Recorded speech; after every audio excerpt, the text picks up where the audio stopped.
Good day, viewers. I would like to talk to us today about hindrance. What is hindrance?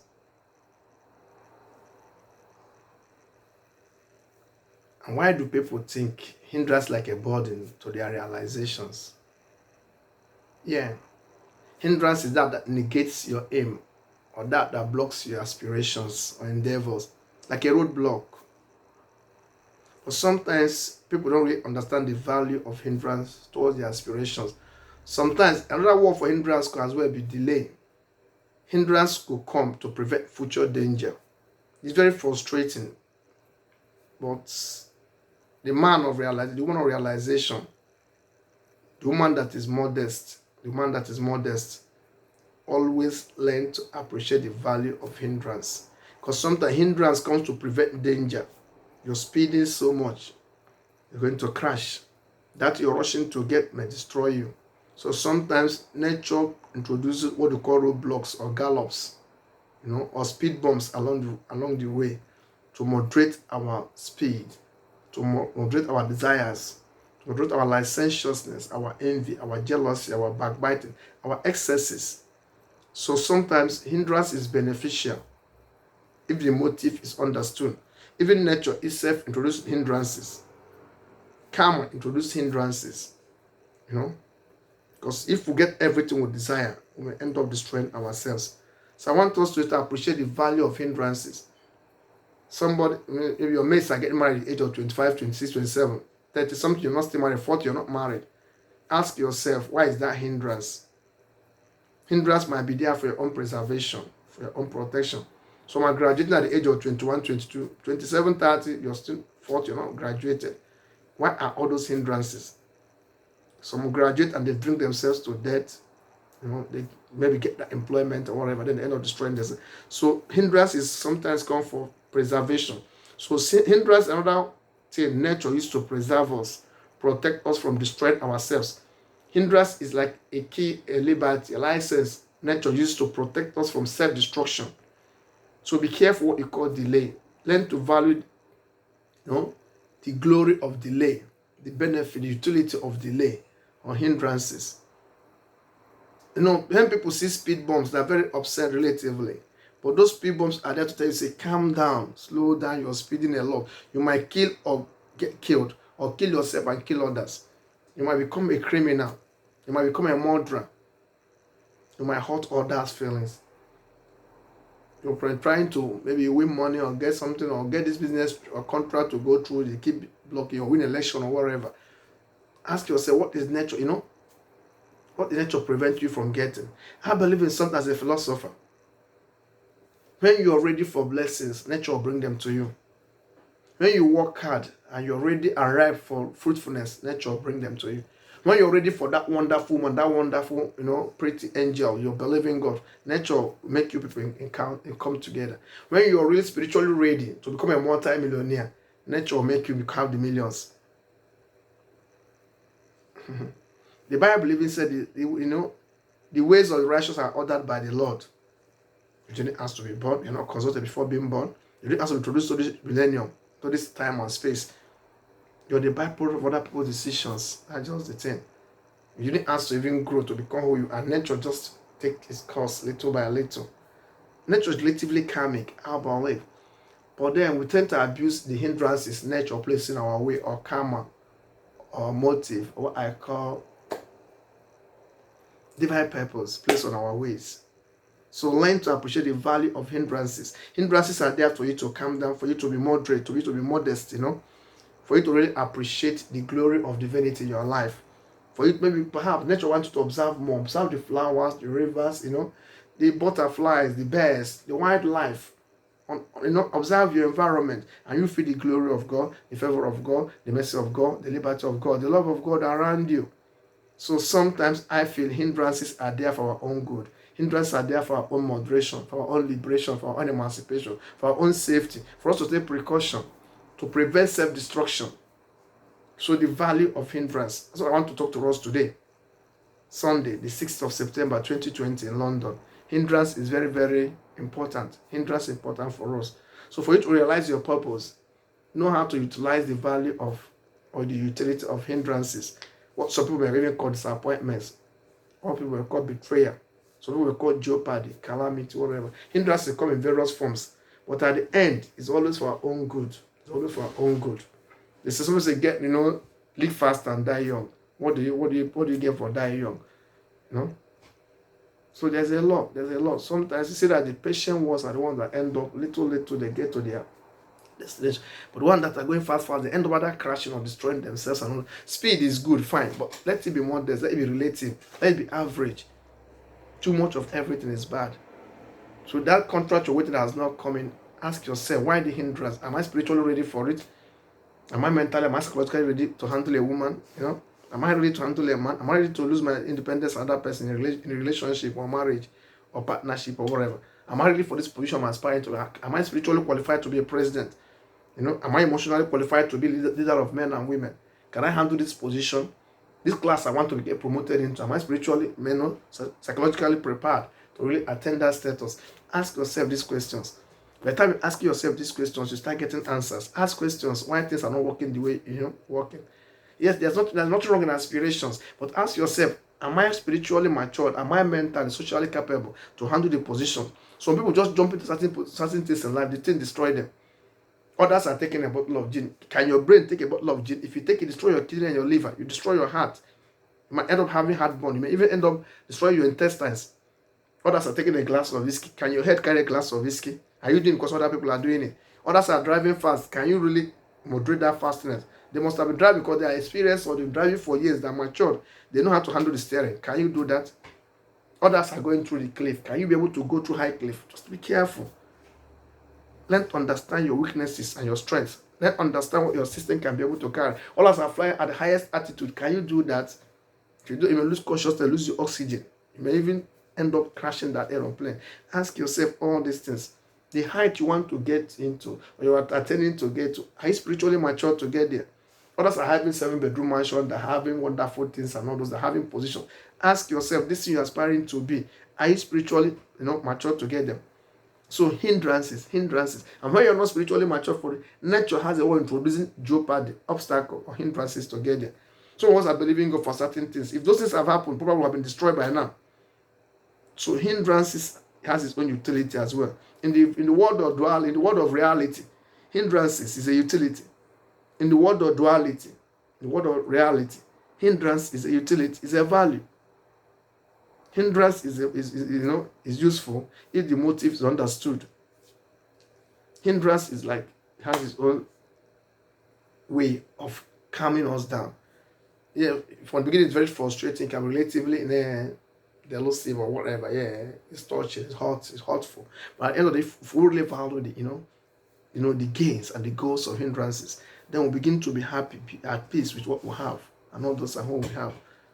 Some people want almost the best in life, but spiritually, emotionally, are you prepared physically to embrace that best things in life, to embrace the great things in life, to embrace the joy of life, the mercy of life? Things are revealed to us. Hindrances can come in form of dreams. Dreams. Don't go this way, you're going to be destroyed.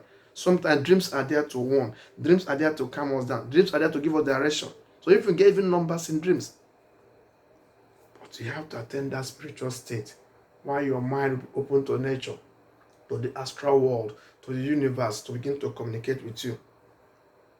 Whatever you want in life, and you want it with all your heart, without any atom of doubt, the rest of the world, the rest of the cosmos, the rest of the world will conspire to let you have it. Whatever you desire from God, and you desire it with all your heart, all your body, all your soul, without any element of doubt, the rest of God's creations will conspire. The sun, the moon, the stars, all the creations of God will conspire to let you have it. The hindrance is you. The hindrance is in your doubt. The hindrance is in your laziness, is in your apathy, is your indecision, is your stinginess, is your envy, is your jealousy, is your backbiting, is your hatred. The hindrance is in you. Whatever you want in life, and you make up your mind, you believe, you walk towards it, and you don't have any element of doubt, child of God, the rest of creations will conspire to make you have it. They will combine or conspire to make you have it. With God, all things are possible. Learn to have the power of imagination. You want a 7-bedroom mansion? Work hard towards it. Imagine it. Dream about it. Live in it. Believe God without any element of that. Once you get to that spiritual state, every element, every force on earth, the rain, the star, the sun, the day, the night, the water, the fire, the men, the women, the animals, everything, the authorities, everything will combine to make you have it. You want that woman of your dream. Imagine it, work towards it, pay your dues, do the basic things a man is supposed to do. Imagine it, it will come. There's the power of imagination. But imagination has to go with production as well. You have to put input. But the Bible said, I will bless the labors of your hands. God can bless the labors of your hands, servant of God. He will not bless your idleness. Prayer, they say prayer is work. But for me, work is prayer. I walk as I pray and I pray as I walk. So walk towards your aspirations, walk towards your endeavors, plan, budget, have input, invest. Invest judiciously, invest wisely. Even if you fail, continue. It's not how much you fail that matters. How many times you're able to rise. Continue. By trying often. A monkey learns how to jump from tree to tree without falling down. You can still get there. They say practice makes perfection. You continue trying before what's happening. You grip your hands on the tree of reality, on the tree of prosperity. You click, then you can't go down again. So be tenacious, be audacious. Don't let failures deprive you of your sense of glory or sense of direction. Go and consult the great men, people that have made it in life. They have series of failures. I remember in Stockholm, 2002, 2003 in Sweden. I was writing a book because I was not too vast in Swedish language. Over 7 months, I don't know what I touch on my laptop. They say ja and nay. I went to touch one. Everything I type, delete. I wanted to go crazy. I said, oh my God. And when I write, I call, the kind of energy, mood I used to write. I'm working for almost 7 months. Only that I touch, I cannot retrieve it. I nearly want to smash the laptop and say, what kind of thing is this? 7 months. Something I've taken from Turkey, I've taken from Greece, and now took it to, Sweden. I said, what can I do? I took it to Egypt, Turkey, Greece, now Sweden, 4 countries, 7 months. And I said I don't know what I touched, nay and yo. The Swedish language, I was not conversant then, 2003. Children of God, the whole thing. God. And it took me like how many days before I could not come out with a powerful energy. And that was why the first book that appeared in the Swedish National Library in Europe was in Sweden, Stockholm. So sometimes, look at since then, I didn't give up. How many books? I've written more than 14 best-selling books since then. Go on Amazon, type books by Kanayo. You see my works. People don't believe when they see me one-on-one. So sometimes some people can say it's over, cannot. But that kind of stimulated me, pushed me to go higher. Go to airports today, see my book. Go to train stations, see people in the train, in the bus, in the plane. They are reading my books. Some people when I pass, they don't even know that I'm the one that written them. Go to clubs, go to casinos, see people reading my work, different countries all over the world. So sometimes disappointments are stimulus to your appointment. Hindrances come. That kind of, I will never forgive. It was shocked, it was touched. I mean, that kind of work may never have come back again. And I didn't have a copy of it, but it is well. It made me to actually know that I always have a reservation in life. Whatever you do, always make sure that you have a copy of it. Save and all those things. Very, very important. So sometimes disappointments are the glories of appointment. Disappointments are one of the best teachers we have in life. Hindrances, they come there like, when you're not being betrayed, you know the value of trust. When you're not being poor, you know the value of prosperity. When you're not being sick, you know the value of, being healthy. If you've never been betrayed, you never value of, being honest and being trustworthy. If you've never been down and out, you wouldn't know what it means to be up there and, and in. If you never suffered loss in the finance before, you wouldn't really know the value of victory. If you never suffered loss, you know the value of winning. So sometimes betrayal, sometimes call for us to appreciate it. Bereavement call for us to appreciate life. You never value things in life until you lose them sometimes. So betrayal, or what I call loss, what I call suffering, or what I call marginalization, what I call attitude, what I call poverty, illegality, shame, agony, or hindrances, jeopardies, roadblocks, they are the things that really prepare us for the journeys of life. So learn. When people watch what I've written, if you see books, I wrote all this. When people watch my books, they can't believe it. They watch my books, they can't believe it. They say you wrote all this. I say yes. Out of that bitterness from Sweden, I'm able to sign autograph for prime ministers today. I wrote all this. I didn't let them all hinder me. If I have, these are the few I can count. If I have, continue, I'm just telling you, I'm a living testimony of somebody that can overcome, pain and agony. If I have started saying, these are just the few I have many of them. Europe, America, anywhere you are on earth, as long as I have credit card, order my books. If I have said that thing let that thing that happened to me in Sweden keep me down, 2003, 17 years ago, I wouldn't have had all this. All these are in my names now.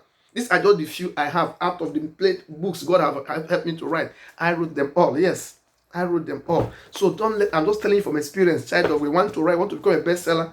You want to go on TV. This thing. Start. Don't procrastinate. Don't procrastinate. Start, and you will get there. Start, and you will get there. You will get there. They are all few of my books. So don't let betrayal or hindrances, I'm just telling you from experience, pull you down. So you can be strong. You can make it. You can become a bestseller. You can make money while you're sleeping. God said, I bless the labors of your hands. Without my books, how can I be prime ministers? How can I be vice president? How can I be diplomas, ambassadors? How can I be this kind of top people? How can I go to university and address people? How can I go to conference and I top people listening? Because I have something to offer. When I come, if it's a copy of my book, I say, open it. Yeah, they open. We read from my books. Like a lecturer, like a professor, and all those things, They know. Even people see them like, you mean you wrote all these things? I'm not just speaking for the sake of grammar. I'm telling you from experience, child of God. You can make it. You can be great. You can be big. Today say that they use my books to teach universities out in Europe and America. It's very important. And Africans, professor and doctoral thesis people, they use my work for their citations and for their distance. Yeah. So it's very, very important. They cite my works and all those. Go to internet, type. But if I tell you the shock and the pain I had, even coming to Europe here, because of illegality, don't have paper, all those, they refuse to let me go to university, do my postgraduate here, even in England here. But today, see my books, I see even some students are doing, different universities in the UK here. They are citing my work for their social works and everything, intellectual academic work. That is it. Don't give up on yourself. When people reject it, for you to go in to realize what God has put in you. When people say they don't want to legitimize yourself. You're not born illegal. You don't need to go into fraud. You don't need to start destroying people. You don't need to start doing credit card or doing drugs. No. Look into it. There's something God put in you. That rejection is for a purpose. That marriage didn't work out. Clean yourself. You can get a better man. You're divorced. Clean yourself. You can still make it. Your parents rejected you, disowned you. Clean yourself. People are looking for who to adopt. I could still be adopted even though my premolars are brown. I still want to be adopted. When your mother, your father is not there, God will raise mothers and fathers for you. Don't give up on yourself, child of God. Hindrances there. No. The Bible says if you give up in the days of your trouble, then your faith is not strong. Troubles make people. Challenges make people. You can stand and be strong. You can make it. You can get liberated. Even the people that couldn't pass me well in Africa, today they can't even start my work. They're begging to have my autograph. They're begging to have what I want with me. Because failure has no relatives. Failure is an orphan. But success has relatives. Once you succeed now, people will come in from north, south, east, and west. They will trace how you link up with them.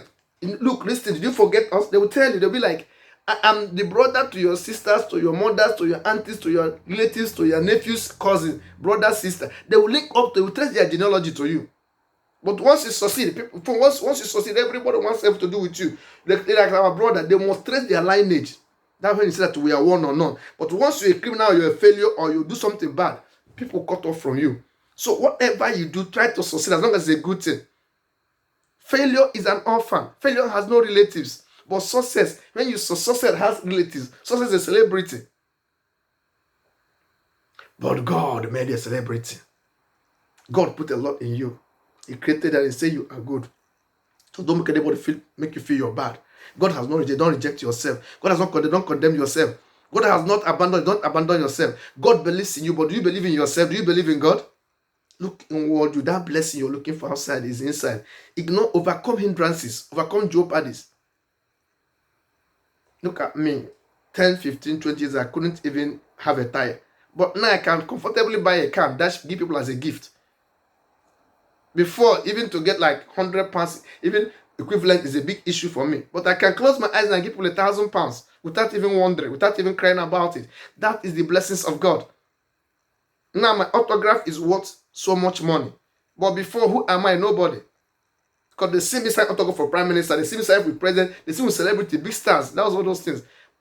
Your talent will speak for you. But none of them want to understand what I passed when I was the bottom of life, dustbin of life, when I was nobody. Now they feel I'm a celebrity. I'm out there on the camera, the TV, limelight, everything. You know, type my name, thousands search for me daily on YouTube and all those things. People don't understand even on Google.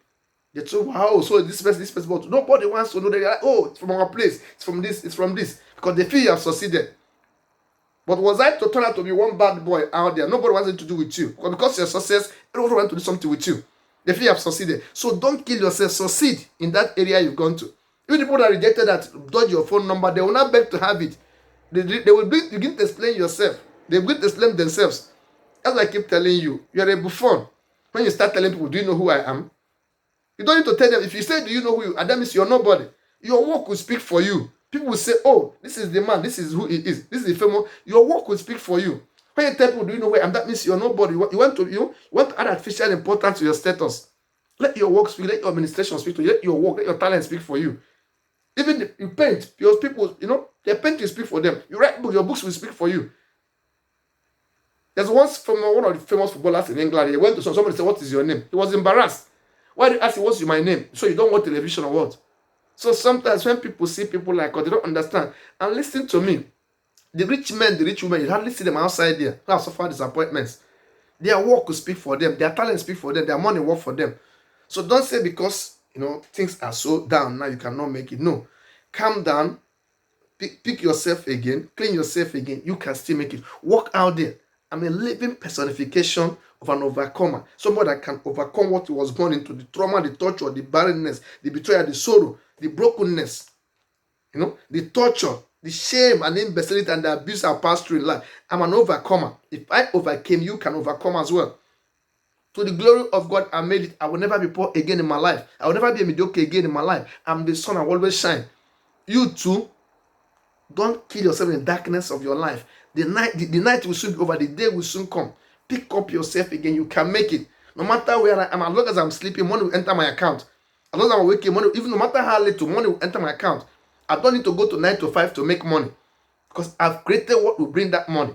I knew what I'm going to. The last 10, 20, 25, you think I'm a fool. But I have to work hard. I have to create things that will add value. Anywhere you are on earth, as long as you have a credit card, you order my book. If they sell this book for £10, if you order it, I make £1. Amen? If they sell it $5 in America, you order a copy, I make at least 50 pence. So while I'm sleeping, money is coming for me. But when I was laboring many years ago, they don't understand. Create something that everybody will pick a piece of. Then you will make your millions. I wrote another one again. I'm telling somebody, if I have this book on Amazon, yes, I've signed autograph for Prime Minister, for top people. If this book sells for $10 or whatever, or $5, if you pick it in America, wherever you are, you pick a copy. If you pick a copy for $10, I make $1. My publishers make money, I make money, distributor make money. Fine. I've created value. People are selling my books. They're making money. Me, I'm making money while sleeping. If this book sells 1 million copies in a year, listen, at least take times it, $1 by million. Why am I not a millionaire? Praise the Lord. So, if this particular work now, this one maybe selling for $15 or £10, I don't know how much they sell, or euro in Europe, America, or in Africa, whatever they say, your own country you are. If this one sell for like $10, then you maybe 1 million people or 2 million people buy a copy in a year. I make if I make $1 per copy or 50 cents, tie 50 cents or $1 by 1 million. Tell me, why am I not rich? Why won't I be a multi-millionaire? Why should I do credit card for? Why should I hurt people? Why should I steal from people? Create things that will give money. You sing a song, you sing it, you give it to a radio station. Once they play, you make some royalty. Anytime they play your music, you make some money. You write a book, you create something, value. Once people, even the video you're watching now, once you click you're watching, if you watch it like then they put advert on it, I make little money. Even if it's a cent, even if it's 1 cent, it's something. So you can create things. It's a lot of ways to make money without stealing, without robbing, without being corrupt. There are a lot of ways to make money. I keep telling people, your talent will make money for you. God is how bless the labors of your hands. When now other people are building their upstairs, building their mansion in Africa, every book costs me thousands of pounds, energy, hours to write. But today I have about 15 of them. They're all doing little well. Thank God to the glory of God. They're all speaking to people. They're all blessing the lives of people. I've seen graduate students picking my book, postgraduate students going my book. I look at thesis, doctoral thesis, I don't have PhD, but then they're doing PhD in child psychology. They do a lot of this with my works and all those things. It gives me joy. They're citing my work as reference. So what other value am I living for? What other value? What other value apart from making people, leaving the world a better place than I met it? I had a lot of disappointments. How many years of illegality in Europe? They refuse to give me paper. They torture my life. They do a lot of things. They want me to commit suicide. I nearly jumped into a train. I said I don't want to do it. Let me see what will come out. Listen, I was reading one of my books. Where is that one? Listen and dialogue. I don't have listen and dialogue. I say it mean. Had even I committed suicide in 2008, 2009. So this book, the last 11 books couldn't have come out. You see? Don't kill yourself in the winter of life. And people don't know what I was thinking about when I wanted to jump into the fast-moving train. Because the frustration was too much. No mother, no father. Too much torture. No paper. Strangers all over. Surrounded by white people. Black man in the midst of white people. You go and they see a black man. The racist. Too much torture. They don't want to give the paper. You can't work. You can't do this. How do you survive? They want to push you into marrying old women that are old enough to be your grandmother. They want to push you into trouble. They want to commit crime. Because I do have the devil's workshop. What do? I have to look inward me. What can I create? How do I explore the environment? How do I add value to this? And today, the same parliament, I go there, I talk with the MPs, I send autographs for their prime ministers.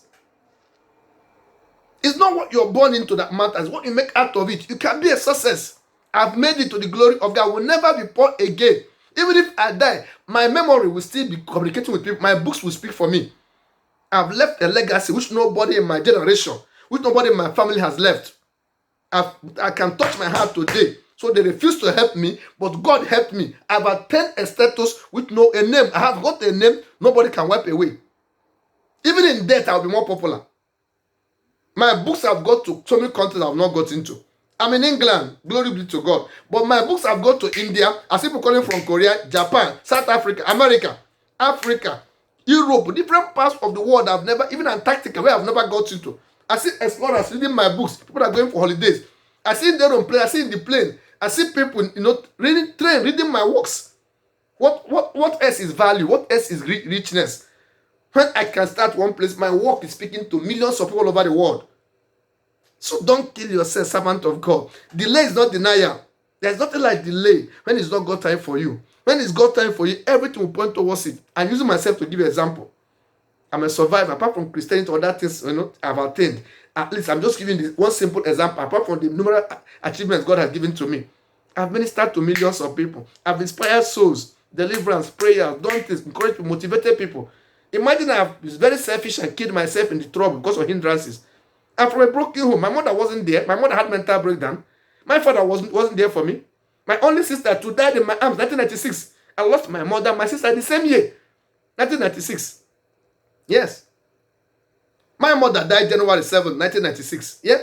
My sister died November 7. My mother died January 17, 1996. My sister died November 7, 1996. I lost the two men I lost so much in my life. What do? I have to look up to God. Because Psalm 27 verse 10 says, when your mother and your father forsake you, then I God will pick you up. So much disappointed that the word has ended for me. I was detained in Turkey. I've been tortured. Even in, a lot of things have happened to me. You say you don't have paper, you don't have this, In Greece, they put us in detention there. So because of illegality. In England, they refused to give paper. What torture has somebody not gone through? They took all the money until somebody go bankrupt. They refused to give the paper.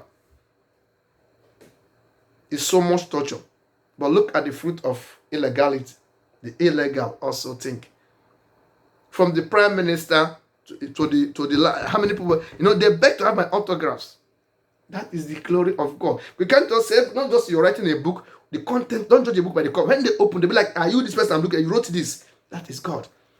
Perhaps if everything had been gone rosy, I wouldn't have been where I am today. The same one that rejected me before, that now they want to have a relationship with me. They want to have, but I said, let all of them go.